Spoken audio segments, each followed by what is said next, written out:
Assalamualaikum warahmatullahi wabarakatuh. Jumpa lagi adik-adik dengan saya, Dr. Umiatin MSI, dalam seri perkuliahan mekanika klasik. Pada topik yang ketiga kali ini, saya akan membahas mengenai dinamika partikel satu dimensi. Misal ada sebuah partikel M dikenai beberapa gaya, yaitu F1, F2, sampai Fn, maka total gaya yang bekerja pada partikel tersebut dapat kita cari menggunakan prinsip superposisi, yaitu F sama dengan sigma Fn. Nah, ini kita jumlahkan F1 ditambah F2 sampai Fn. Kemudian gaya pada partikel tersebut dapat menyebabkan partikel tersebut bergerak, sehingga digambarkan menggunakan hukum kedua Newton, yaitu F sama dengan dP per dt, dengan P ini adalah momentum linier dari partikel. Apabila masanya konstan, maka dapat kita tuliskan F sama dengan M d kuadrat R per dt kuadrat sama dengan M dikalikan A. Bagaimana kita menggambarkan gerak dalam satu dimensi? Di dalam satu dimensi, misalnya di sini kita ambil dalam koordinat kartesius pada sumbu X, maka Fx-nya adalah M dikalikan Ax. Gerak partikel bisa saja dipengaruhi oleh gaya yang bergantung pada beberapa variabel. Contohnya adalah di sini, gaya bergantung pada posisi, pada kecepatan, dan kemudian pada waktu. Nah, gaya yang bergantung pada lebih dari satu variabel ini adalah cukup sulit untuk diselesaikan. Sehingga di sini kita akan batasi gaya hanya bergantung pada satu variabel. Apa saja? Yang pertama adalah gaya konstan, contohnya pada benda yang jatuh bebas. Kemudian gaya yang bergantung pada waktu, contohnya adalah gaya elektromagnetik. Yang ketiga, gaya yang bergantung pada posisi, contohnya adalah gaya pegas. Kemudian yang keempat adalah gaya yang bergantung pada kecepatan, contohnya adalah gaya hambat udara atau fluida. Kemudian hukum kedua Newton dapat dituliskan dalam bentuk lain, yaitu di sini F sama dengan md kuadrat X per dt kuadrat atau turunan kedua posisi terhadap waktu. Bisa juga kita tuliskan F sama dengan m dv per dt atau F sama dengan mv dv per dx. Nah, tiga hal ini sama, nanti akan sering digunakan di materi berikutnya. Yang pertama kita membahas gaya yang konstan. Pada gaya konstan, maka hukum Newton kedua dapat kita tuliskan d kuadrat X per dt kuadrat ini dv per dt sama dengan F per M sama dengan A, besarnya konstan. Kemudian pada T sama dengan 0, kita anggap kecepatannya juga kecepatan mula-mula, yaitu V0. Dan pada waktu T sama dengan pada waktu T, maka kecepatannya dapat kita tuliskan V. Sehingga kita integrasikan dv, di sini dv, ini adalah integral A dt. Jadi dari yang atas ini, kalau dv per dt sama dengan A, maka kita integralkan dari V0 sampai V dv, dari 0 sampai T A dt, maka kita akan dapatkan V-nya adalah V0 ditambah AT. Atau kecepatan pada saat T adalah kecepatan mula-mula ditambah percepatan dikalikan waktu. Kemudian kalau kita integralkan lagi, V ini adalah dx per dt, kita dapatkan X-nya adalah X0 ditambah V0T ditambah setengah AT kuadrat. Nah, ini kalian bisa coba sendiri bagaimana mendapatkan persamaan ini dengan mengintegralkan ini V sama dengan V0 plus AT. Nah, ini bisa kita tuliskan juga dalam bentuk V kuadrat sama dengan V0 kuadrat ditambah 2A X dikurangi X0. Berikutnya yang kedua adalah gaya yang bergantung pada waktu. Contohnya tadi adalah gaya elektromagnetik. F sama dengan F bergantung pada variabel T. Maka hukum kedua Newtonnya dapat kita tuliskan M dv per dt sama dengan Ft. Di sini Ft. Misalkan pada T sama dengan T0, V-nya juga sama dengan V0, sehingga kita akan dapatkan integralnya. Kita akan dapatkan V sama dengan V0 ditambah 1 per M integral Ft dt dari T0 sampai T. Nah, ini V-nya adalah dx per dt.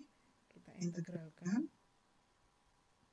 Maka kita akan dapatkan posisinya adalah dinyatakan dengan persamaan berikut. Ini silakan dicoba sendiri untuk mengintegrasikan masing-masing terhadap T. Maka kita dapatkan X-nya adalah X0, V0, T dikurangi T0 ditambah integral 1/M dari T0 sampai T Ft dt. Sebagai contoh yang pertama, gaya yang bergantung pada waktu. Contohnya di sini adalah turunkan fungsi kecepatan dan posisi sebuah elektron dengan massa M dan muatannya min E yang mula-mula diam kemudian dikenai gaya elektromagnetik. Ingat di dalam gaya elektromagnetik, medan listriknya dinyatakan dengan E sama dengan E0 sin omega T plus C. Kemudian karena ini E-nya, maka gayanya adalah F sama dengan muatannya dikalikan medan listriknya, yaitu F sama dengan min E dikalikan E0 sin omega T plus C. Sehingga kita ingat bahwa A itu F per M, maka A, nah ini adalah min E0 E per M sin omega T plus C. Yang ditanya di sini adalah kecepatan dan posisi. Sehingga dari sini misalkan percepatan maksimumnya A0-nya adalah E0 per M, maka persamaan yang sebelumnya tadi dapat kita tuliskan A-nya adalah min A0 sin omega T plus C. Nah ini A ini adalah dV per dt, maka kita dapatkan dV per dt sama dengan min E0 per M sin omega T plus C. Pada keadaan diam awalnya, atau pada T sama dengan T0, V0 sama dengan X0, V0 sama dengan 0, dan X sama dengan X0. Dengan mengintegralkan ini, kita akan dapatkan V-nya, kalau ini kita integrasikan, maka kita akan dapatkan V-nya sama dengan min E0 per M omega cos C ditambah E0 per M omega cos omega T ditambah C. Jadi ini kita integrasikan, kita akan dapatkan persamaan untuk V-nya adalah sebagai berikut. Kemudian untuk mencari posisinya, persamaan V ini kita integralkan lagi, di mana V itu adalah dx per dt, maka harus kita integralkan terhadap T, sehingga pada akhirnya kita dapatkan posisinya adalah dinyatakan sebagai berikut. Jadi fungsi posisinya dapat kita integrasikan dari V ini. Berikutnya adalah gaya yang bergantung pada kecepatan atau F fungsi dari V. Contohnya di sini ketika objek berada di dalam medan gravitasi, selain karena pengaruh gaya gravitasi, maka juga ada hambatan udara pada benda yang contohnya jatuh bebas atau benda yang kita lempar ke atas. Gaya hambatan udara ini merupakan fungsi dari kecepatan. Selain itu juga pada objek yang bergerak di dalam fluida, dalam gas maupun dalam liquid. Nah ini ada gaya yang arahnya kebalikan dari arah geraknya, yang kita kenal dengan gaya viskos atau hambatan viskos. Maka hukum kedua Newton dapat kita tuliskan Fv, nah ini gaya bergantung pada kecepatan sama dengan m dv per dt. Kemudian Fv di sini tadi m dv per dt, di sini dirubah menjadi m dv per dx, dx per dt. Nah ini menjadi mv dv per dx. Sehingga x-nya dari sini kita dapatkan x-nya adalah mv dv dibagi fv. Nah x-nya ini m-nya konstan, maka keluar dari integral kita dapatkan x-nya adalah integral v dv dibagi fv. Kasus umumnya pada gaya hambat udara ini besarnya adalah merupakan fungsi dari kecepatan, tapi dia dinyatakan dengan Fr min plus Kv pangkat N, di mana K ini adalah konstanta kesetaraan dengan gaya hambatnya, dan N ini adalah integer positif. Jadi gaya hambat ini sebenarnya gaya yang cukup kompleks karena dinyatakan dengan Kv pangkat N. Contohnya di sini sebagai contoh kita lihat pada benda yang jatuh bebas. Maka gaya yang bekerja pada benda yang jatuh bebas dinyatakan dengan selain gaya gravitasi, dia juga mengalami gaya hambat udara. Sehingga F-nya adalah Fg ditambah Fr. Sama dengan min Fg, min Mg ditambah min Kv. Berikut ini kita lihat bagaimana penurunannya. Pada V sama dengan V0, pada T sama dengan 0, V-nya sama dengan V0, maka kita dapatkan integrasinya adalah ini nilai T-nya. Kalau diselesaikan persamaan ini, kita akan dapatkan T sama dengan min M per K ln Mg ditambah Kv per Mg plus Kv0. Kalau kita selesaikan persamaan di atas, maka kita akan dapatkan untuk kecepatan benda tersebut adalah dinyatakan dengan V sama dengan min Mg per K ditambah Mg per K ditambah V0 dikalikan E min K per M dikalikan T. Nah, kemudian kalau kita ambil mula-mula kecepatannya 0, ini pada T sama dengan V, T sama dengan 0, ini V0-nya sama dengan 0, kita akan dapatkan yang ini menjadi min Mg per K dikalikan 1 min E pangkat min Km per T. Kemudian kita substitusikan V-nya sama dengan Vt. Vt ini adalah dx per dt. Dan batasnya adalah X sama dengan X0 pada saat T sama dengan 0. Dan X sama dengan X pada saat T sama dengan T. Maka kita akan dapatkan, nah ini ungkapan untuk X-nya. Untuk X-nya hasil integrasinya sebagai berikut. Kemudian kecepatan terminal. Ketika T-nya naik, maka suku eksponensial tadi akan, suku eksponensial yang ini, saat T-nya naik, suku eksponensial ini akan semakin kecil dan akan mendekati 0 ketika T-nya sangat besar dibandingkan dengan M per K. Sehingga jika T-nya jauh lebih besar dari M per K, maka kita dapatkan E pangkat min K per M dikalikan T ini sama mendekati dengan E pangkat min tak hingga nilainya adalah 0. Nah, ini artinya ketika T-nya sangat besar, maka V-nya akan mendekati nilai limitnya, yaitu Vt-nya sama dengan min Mg per K. Nah, ini adalah nilai limit ini yang disebut sebagai kecepatan terminal, yaitu kecepatan ketika benda tersebut gaya hambatnya sama dengan gaya beratnya. Jadi ketika gaya hambatnya sudah sama dengan gaya beratnya, maka itu kita sebut dia sudah mencapai kecepatan terminal. Sehingga total gaya yang bekerja pada benda tersebut adalah 0, maka benda tidak akan lagi mengalami percepatan. Berikutnya adalah karakteristik time. M per K ini disebut sebagai karakteristik time dengan simbolnya adalah tau. Tau M per K ini adalah Vt dibagi G.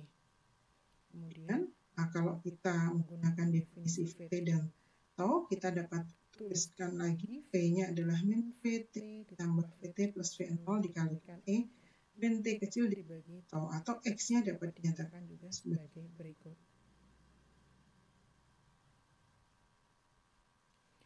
Pada keadaan benda tersebut bergerak dari keadaan diam, maka V0-nya 0, kita dapatkan V-nya min Vt 1 dikurangi E pangkat min T per tau.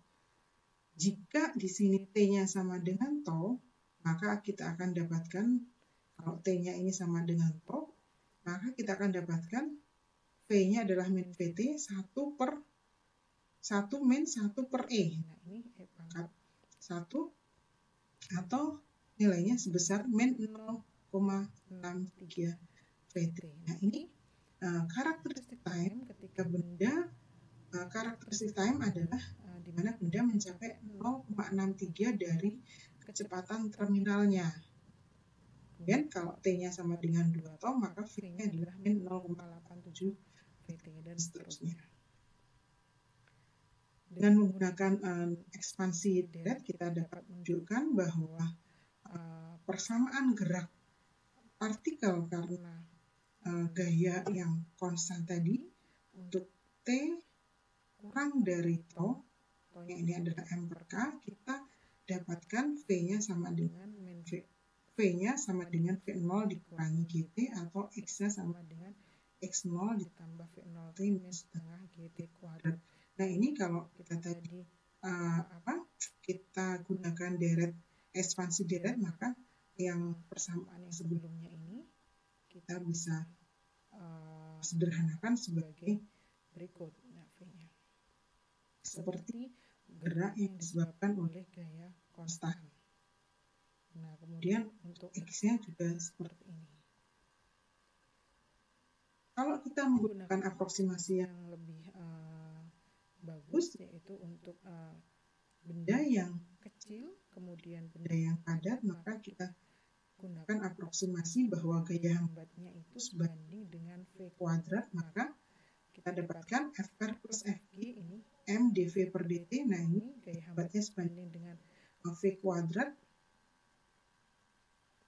Jadi gaya hambatnya KV kuadrat min plus dikurangi MG sama dengan M dV per dt. Nah ini tinggal kita selesaikan. Coba untuk min ini kalau bendanya ke atas, dan untuk plus ini kalau bendanya ke bawahnya jatuh. Kecepatan terminalnya akan kita dapatkan FR ditambah FG sama dengan 0 atau KVT kuadrat sama dengan MG, sehingga VT sama dengan akar MG per K. Dan karakteristik time-nya dinyatakan dengan tau-nya sama dengan VT per G sama dengan akar M per KG. Nah ini dengan mengintegrasikan lebih lanjut, kita akan dapatkan waktunya, T-nya untuk benda yang naik dan T untuk benda yang turun. Nah, ini T-nya, kemudian kita integralkan lagi, kita dapatkan kecepatannya, dan kecepatan untuk benda yang naik, ini adalah kecepatan untuk benda yang turun. Apa yang bisa kita bandingkan? Kecepatan terminal kalau gaya hambatnya itu KV kuadrat, ini jauh lebih cepat dicapai daripada kalau gaya hambatnya itu adalah KV. Ini kesimpulannya. Jadi ketika gaya hambatnya ini KV kuadrat, maka dia akan lebih cepat mencapai kecepatan terminal dibandingkan gaya hambatnya adalah KV. Contoh di sini, perhatikan sebuah benda bergerak vertikal dipengaruhi oleh gaya hambat FR sama dengan KV dan FR sama dengan KV kuadrat. Jadi dianggap dia dipengaruhi oleh FR sama dengan KV, fungsi dari kecepatan dan juga fungsi dari kecepatan kuadrat. Misalkan pada kondisi mula-mula T00, X0-nya 0 dan V0 0. Kita dapatkan di sini kecepatan terminal V2-nya ini 0,808 kalau I-nya diambil N-nya diambil 50. Ini kalau gaya hambatnya adalah KV kuadrat. Kemudian yang kedua, kecepatan terminalnya adalah 0,653. Ini kalau gaya hambatnya adalah min KV. Jadi dia akan lebih cepat ini mencapai kecepatan terminal pada KV kuadrat. Perhatikan di sini grafiknya. Untuk yang silang ini adalah untuk yang gaya yang hambatnya KV, dan yang titik ini adalah yang gaya hambatnya KV kuadrat, sehingga dia lebih cepat mencapai kecepatan terminal. Seluruh materi yang ada pada topik ini saya ambil dari bukunya atau PR-nya, yaitu Introduction to Classical Mechanics. Bisa dibaca lebih detailnya di buku tersebut di chapter 2. Kemudian bisa dicoba untuk menurunkan ekspresi untuk kecepatan dan posisi pada masing-masing gaya. Tadi ada gaya yang dipengaruhi oleh gaya yang bergantung pada kecepatan, kemudian gaya konstan, dan gaya yang bergantung pada waktu. Demikian perkuliahan kali ini. Terima kasih. Assalamualaikum warahmatullahi wabarakatuh.